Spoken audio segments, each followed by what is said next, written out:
और ब्रज वाले चाहे कछु भी है जाए, बिना अपनी लाडली जी को याद किए, उनका स्मरण किए, ना तो उनका दिन बीतता है, ना उनकी शाम बीतती है। जीवन का अच्छा हो तब भी वो अपनी लाडली जी को याद करेंगे, कुछ बुरा हो तो भी स्वामिनी जी को याद करेंगे। तो भैया इतनी बड़ी जो भागवत जी, इसको बिना श्री राधा रानी को प्रणाम किए कैसे शुरू कर सकते, कैसे आरंभ कर सकते? हमारी श्री ही हमारी पहचान है, हमारी श्री ही हमारी प्राण है। और वो भी कैसी, जैसे अभी थोड़ी देर पहले सुना ना कि कृष्ण का स्वभाव क्या है? कृपा करना। पर श्री जी का स्वभाव क्या है? सहज स्वभाव पर्यो नवल किशोरी जो को, मृदुता, दयालुता, कृपालुता की राशि। जैसे खाना हमारा सहज स्वभाव है, खाना हमारा सहज स्वभाव है, प्यास लगना हमारा सहज स्वभाव है। प्यास के लिए प्रयास थोड़ी करना पड़ता, अपने आप लगती है। प्यास लगना हमारा सहज स्वभाव है, सोना हमारा सहज स्वभाव है। वैसे हमारी प्रियाजू का सहज स्वभाव क्या है? मृदुता, दयालुता, कृपालुता की राशि है। उनका कृपा करना सहज स्वभाव है। कृष्ण की भी जब कृपा की वो जो बैलेंस है, जब वो खत्म हो जाता ना, तो वो भी श्री जी के पास जाते हैं कि अब हमारी कृपा का जो है अंबार वो खत्म हो गया, अब श्री जी आप थोड़ी सी कृपा दे दो हमको। और हमारे ब्रज में तो कहते, आपको पता कृष्ण ऐसे टेढ़े क्यों हैं? ठाकुर जी के रूप का दर्शन किया होगा सबने, कोई भी मूर्ति देख लेना, कोई भी ठाकुर जी सीधी मूर्ति कहीं नहीं मिलेगी आपको, एकदम खड़े सीधे, एकदम वो सावधान विश्राम वाली मुद्रा वो नहीं मिलेगी। ऐसे होंगे, हल्का सा सर झुका हुआ, हल्के से तिरछे चरण होंगे, एक के ऊपर एक चरण होगा, और कटी प्रदेश थोड़ा सा झुका हुआ होगा। तो टेढ़े क्यों है?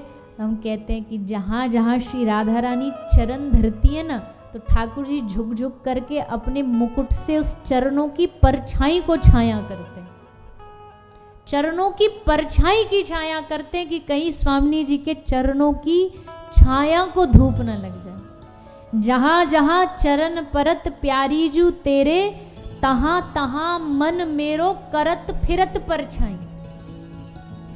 श्याम सुंदर कह रहे हैं, हे श्यामाजू, जहाँ जहाँ आपके चरण फिरते हैं, मेरा मन करता मैं हर जगह उसको परछाई करता हुआ घूमूं, आपको तनिक भी श्रम न हो जाए।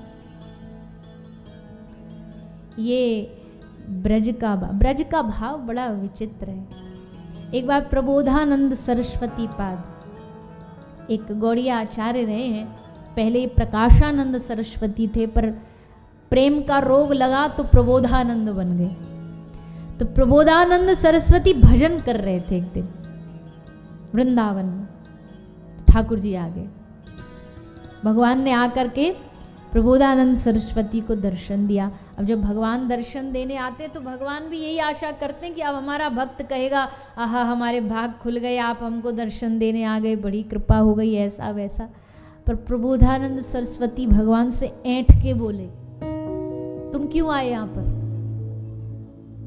भगवान बोले, हद हो गई, तू भजन कर रहा इसलिए हम आ गए।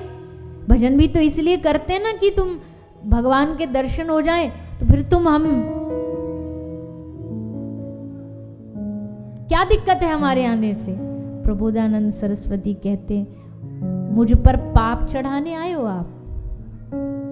बेचारे भगवान कंफ्यूज कि हमने इस पे कौन सा पाप चढ़ा दिया। तो प्रबोधानंद सरस्वती ने हाथ जोड़ के कहा, देखो जितनी देर तुम मेरे पास रहोगे उतनी देर हमारी किशोरी जू को विरह होगा, क्योंकि वो तुमसे इतनी देर दूर रहेंगी, क्योंकि तुम तो यहाँ। और हमारी किशोरी जू को विरह मेरे कारण इतनी सी देर भी हुआ तो मुझे पाप लगेगा कि नहीं लगेगा? इसलिए हमारी ब्रज की भक्ति, हम भजन इसलिए नहीं करते कि हमें मुक्ति दे दो, हम भजन इसलिए नहीं करते कि हमें संसार से पार उतार दो, हम भजन इसलिए करते हैं, हम चाहते ही हैं भजन का फल कि तुम दोनों युगल एक साथ इस वृंदावन में विहार करते रहो और हम तुम्हें निहारते रहे। बस